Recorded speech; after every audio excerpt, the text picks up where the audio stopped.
Hello everyone, welcome back to Brad's Bourbon Reviews. I'm Brad, and if you're a new bourbon collector, you're going to want to stick around for this video.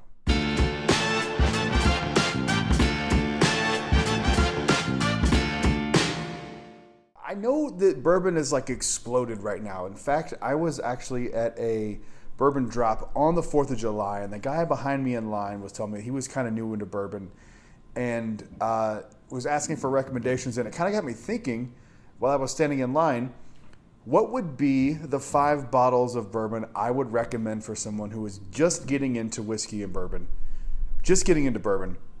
These are all bourbons. I'll do a proper just whiskey list later because there are some that I almost included on this list, but since they're not bourbons, I wanted to exclude them so I could just do a whiskey list later.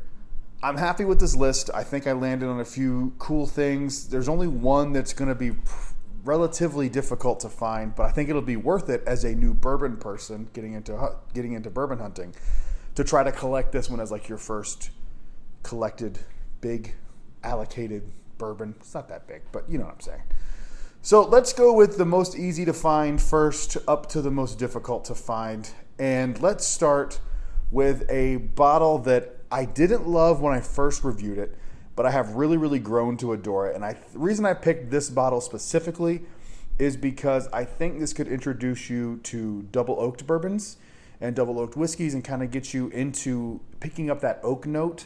And that is Old Forester 1910. I adore this bottle. I love pretty much everything that Old Forester does just anyway. The 1920, if you watch my top 10 bourbons of all time, is my number 2 favorite bourbon of all time. So I'm a big fan of the Whiskey Row series of Old Forester in general. And I don't prefer this one to 1920, but I think this one is a little more palatable. This one comes in at 93 proof, so it's not very hot. The 1920 is like 56.3 or something like that. It's higher up there. So I think this would be a good introduction to double oaked. Most people can find this. These are pretty readily available. So this would be one that I would say to dip your toe into double oaked bourbons. And it's available everywhere.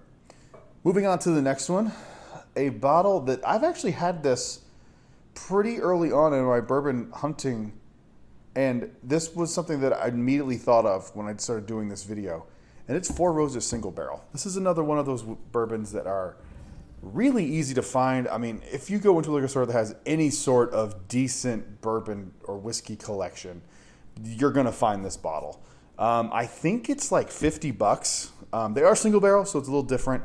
But I think what's cool about this one is taking a single barrel and then comparing it to like the small batch or the small batch selects. You can actually start noticing the differences between what is in the single barrel versus what's in the small batch. And it's a really cool A/B comparison for something that's not super expensive. And it's also just really good. I really like all of Four Roses, to be perfectly honest with you. Not a huge small batch select fan. I don't think it's worth the price difference. I would prefer this one over that one.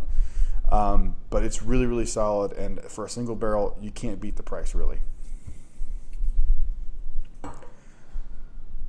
All right, moving on. Let's go. I'm going in availability order here.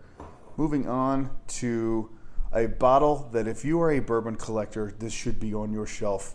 No ifs, ands, or buts about it. And that is Wild Turkey Rare Breed. I poured a pour of this the other day for the first time in quite a while. And I remembered why I liked it so much. It is such a great bottle. 100 proof, little on the hotter side, so kind of a good little step up in proof from some of the other stuff. Well, the Four Roses Single Barrel is also 100 proof, but those are the 2 highest proofs on this list. It's just a really good bottle. I mean, it's one of those things where it's like, okay, now we're doing something here. This is a special bottle. I really dig it. It's my favorite Wild Turkey product. I actually prefer it over the Kentucky Spirit. I really love it. I think it's just a really solid bottle. You can't go wrong with this one. And it's around $45-50. I mean, what are you doing? Go buy this right now if you don't own it already. All right. The next one on my list is good old Buffalo Trace. Not this one in particular because this is a store pick and I haven't opened it yet, but Buffalo Trace just in general. more available now than they were like 6 months ago, at least for me. I'm seeing them sit on shelves for the first time since I started really bourbon hunting. I've always been able to find it relatively easy. You know, it's not allocated. Well, in some stores it is actually allocated. But it's not like impossible to find. And if you're doing some bourbon hunting, you can find them. Obviously, a heavy hitter in bourbon as a company. This bourbon is okay.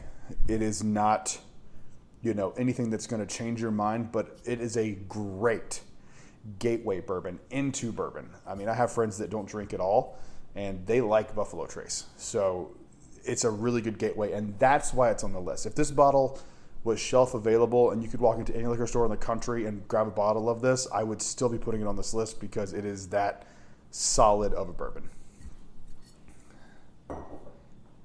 And for the last one here, this is the one, make sure I grab that one. Yep. This is the one that is the hardest to find on this list for sure. But it is one that I think can really push you into really, really good bourbons, and that is E.H. Taylor Small Batch. It's no surprise in this household that we love E.H. Taylor. The small batch is spectacular. Now, please don't spend $200 on this bottle. The retail on these is like $45, $50, $55, $60, $60-ish, $65, around $40 to $60. So if you can get it for that, I would absolutely encourage you to do so. I think it's a great way to get into, you know, higher allocated stuff, and it gives you that rush of finding something cool because you can spot this from a mile away.